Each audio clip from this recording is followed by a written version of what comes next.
여러분 안녕하십니까. 천호산 맹약의 천호사입니다. 이번 시간에는 천호산 맹약 고급반 제44강, 자 여러분 종격 중에 그 5번째 종왕격에 대해서 공부를 해보도록 하겠습니다.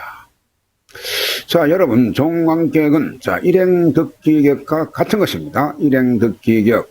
자, 두 번째로 비급망국으로 되어 있는 사주 구조입니다. 비급망국으로. 그 세 번째가 비급의 세력에 순응해야 한다. 자, 그러한 내용이 되겠습니다.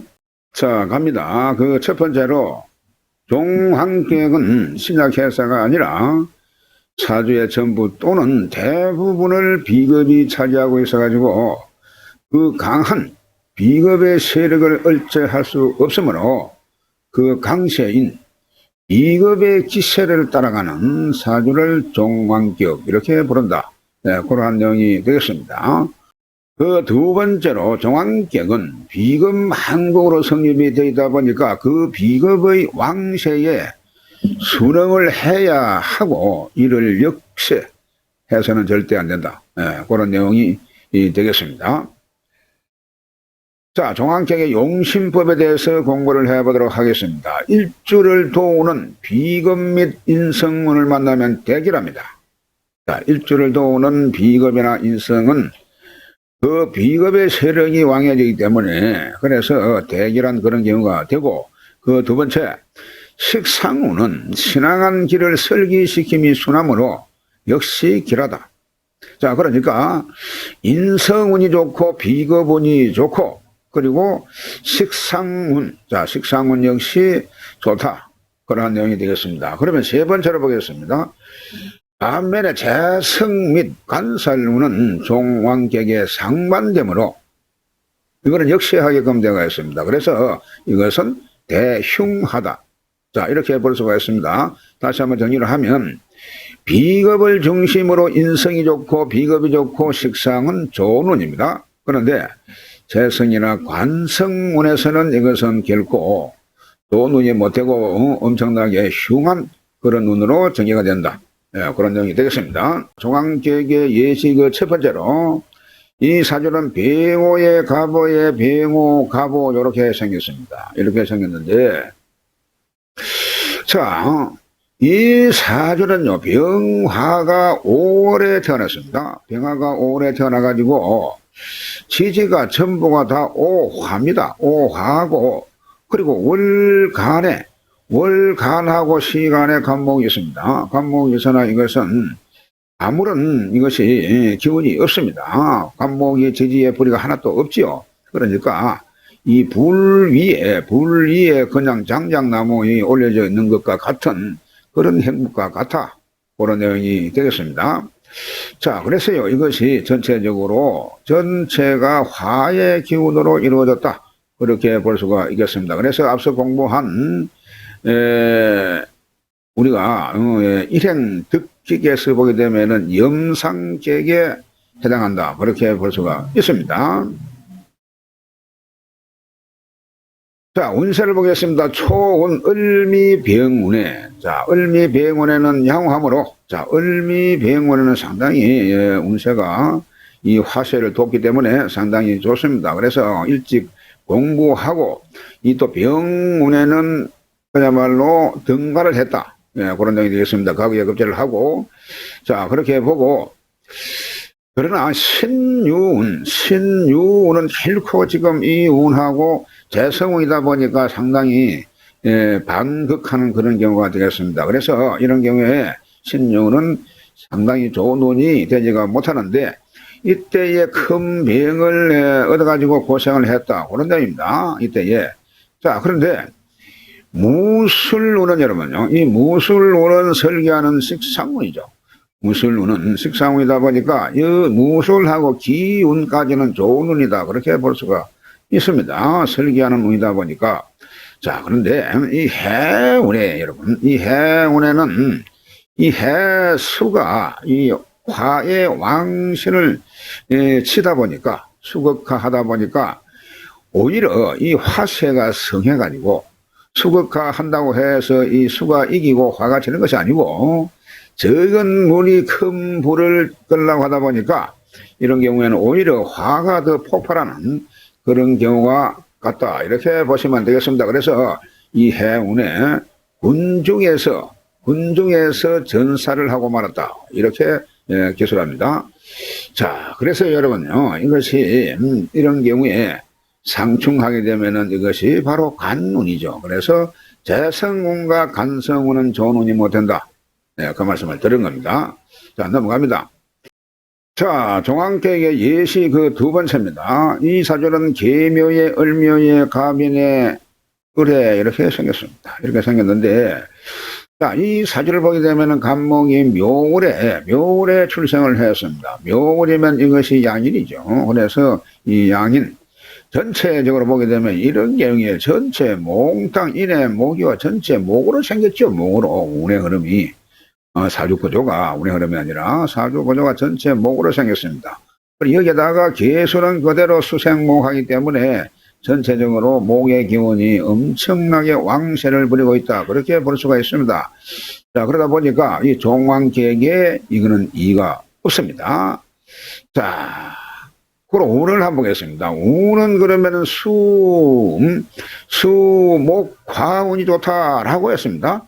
자, 그러니까 갑인 운이 상당히 좋습니다. 갑인 운이 좋고, 사실로 이 신의 운까지도 이 수운으로 가기 때문에 신의 운까지도 상당히 좋은 운으로 이것이 출발로 해서 좋은데, 출발부터 좋았고 역시 신의 운까지는 좋았는데, 이 경술운이 되게 되면은 이 경술운은 사실은 금극목이고, 또한 이 토는 목극토하고 이 상충이 되는 천간의 상극이고 지지로 상충하는 그러한 경우죠. 이것이 경술 운은 상극이 되는 그러한 운이 됩니다. 그래서 이때는 사실 재앙을 면할 길이 없다.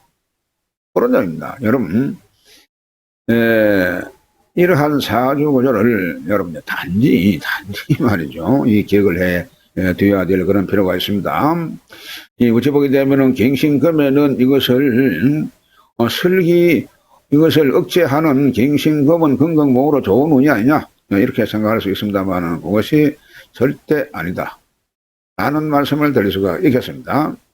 자, 넘어갑니다. 자, 종황계 예시 그 세 번째로 보겠습니다. 이 사주는 여러분요, 계해. 자, 임자, 경자 이렇게 생겼습니다.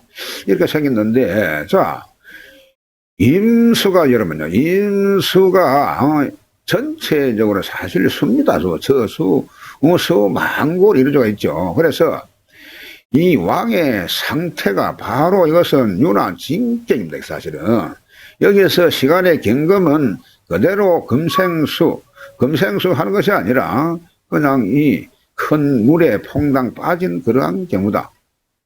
그런 경우입니다. 이런 경우는 금이 자기 자리에 그 뭔가 뿌리가 있다면 지지에 혹 자기 자리나 지지에 뿌리가 있다면 이것은 금생수 하는 경우가 되겠습니다만은 이런 경우에는 금 자체가 뿌리가 없기 때문에 그대로 많은 수국에 그냥 퐁당 빠지는 그런 경우와 같게 생각하시면 되겠습니다. 그래서 수로 전부 이루어진 사주가 이것이 우리가 일행득격에서 그냥 그대로 윤화격했죠. 그래서 윤화진격이 됩니다.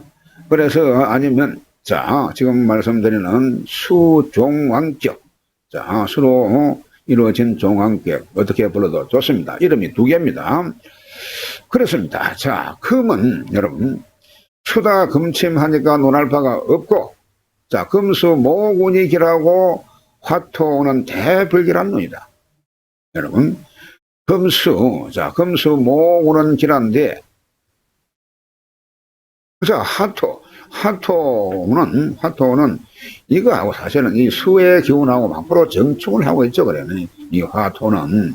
그래서 이 사주를 보게 되면은 이 자체가 상당히 좋은 운이 짧을 수밖에 없습니다. 그런데 경신, 자 여러분요, 경신신유운, 자 경신신유운에 금의 운인 용신운이 들어오게 되어서 울로가 춤을 추듯이 발전하기 시작했는데 김이 운이 들면서 모든 재산이 불타버린 뜻이 사라지게 되었고 세운 무오년에 이 김이운 무오년 그 말입니다. 가난을 견디지 못해서 우울증으로 사망했다. 자, 다시 한번 정리합니다. 전체적으로 수로 이루어져 있다 보니까 이 수의 세력을 거역할 수가 없다는 겁니다. 어떤 경우든 간에 억제하려고는 하지 마라. 그런 내용이 되겠습니다. 그러니까 이 수를 도우는 금문이 좋고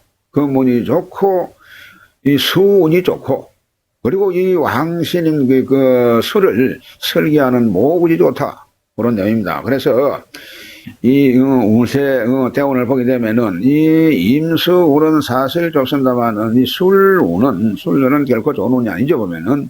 그래서 어찌 처음에는 애로가 있을지 모르지만 신유 경신운이 되면서 이때는 엄청나게 좋은 운이 될 수밖에 없습니다. 요 20년은. 자, 그런데 김이운부터 이 지금 30년이 말이죠. 이것은 완전히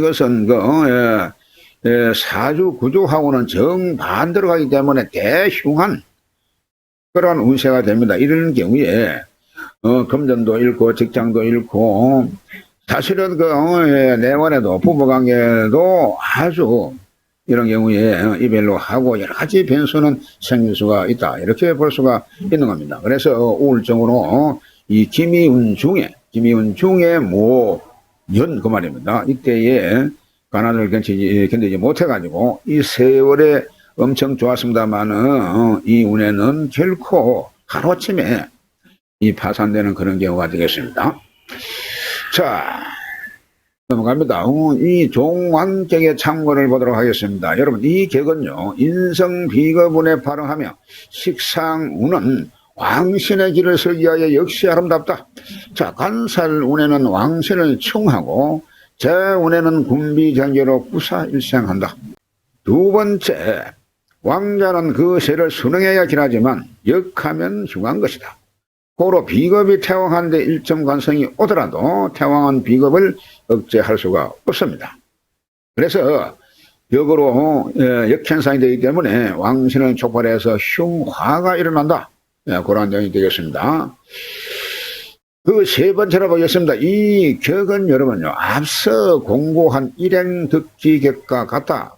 중간에 제가 말씀드렸죠. 그래서 목은 곡직격, 화는 염상격, 토는 가색격, 금은 종액격, 수는 윤화격. 이런 격과 같기 때문에 같은 방법으로 풀면 된다는 것을 명심을 하시면 되겠습니다. 그러니까 앞서 공부한 일행득지격, 지금 말씀드리는 이 종왕격이 같다. 그래서 이름이 두 개다. 이렇게 이해하시면 되겠습니다. 그 네 번째로 보겠습니다. 이 격은요, 여러분, 인성과 비거분에 발흥해가지고 식상운, 자, 식상운은 왕신의 길을 설계하여 역시 아름답다고 했습니다. 그래서 관살운에는 왕신충으로 흉하고 재운에는 군비쟁려로 구사일생한다. 이는 앞서 말씀드렸습니다. 그렇기 때문에 확실하게 기억을 해 두셔야 될 그런 필요가 있습니다. 자, 다섯 번째 보겠습니다. 이것은 마치 상대도 되지 않는 무력한 세력이 힘이 강한 세력을 침략하다가 도리어 왕한 세력의 방결받는 그런 경우가 같은 것이다. 자, 그렇습니다. 네. 그 여섯 번째 보겠습니다. 비겁은 오행상극법에 따라서 극처, 극제, 손재, 파재, 극부하게 되고 형제, 친구로 인하여 손실을 보게 되고 또 처가 극상당하게 됨으로써 이런 해에는 거의 처로 인한 재앙이 발생할 확률이 높다. 자, 무슨 말을 하니까 이 비겁은 이 사실요, 우리가 육친관계를 보게 되면은 형제입니다. 형제고 친구고. 그렇죠. 그런데 비겁이 많아가지고 일이 있는 경우에는 재운을 만나게 되면은 그냥 우리가 처는 재성이죠. 그래 재성을 만나게 되면은 극처하든지 재물을 손실하고 재물이 파재가 되는 들어왔던 것도 깨어지는 그런 경우 같다. 그렇습니다. 극부하고 아버지를 여러분 극하는 그러한 경우도 생기고, 혹은 아니면은 친구와 형제간으로 인해 가지고 내가 손실을 보는 그런 경우를 우리는 겪을 수가 있습니다. 그래서 아니면은 또 처로 인해서 말이죠. 처가 남편을 도운다고 하는 것이 오히려 남편한테 해를 끼치는 본실의 마음은 그것이 아닙니다만은 한다고 하는 것이 그렇게 남편한테 아주 좋지 않게 해를 끼치는 그런 경우가 같다. 그런 내용이 되겠습니다. 자, 다음 시간에는 종격 청년 여러분, 종강격에 대해서 공부를 해보도록 하겠습니다. 종강격. 자, 지금 공부한 이것은 비급으로 이루어진 것이 종왕격이고, 종강격은 전체 인성으로 이루어진, 인성이 더 많은, 혹은 전체가 인성으로 되어 있든지 이러한 사주 구조를 말하는 것입니다. 자, 대단히 수고 많으셨습니다. 다음 시간에 뵙겠습니다.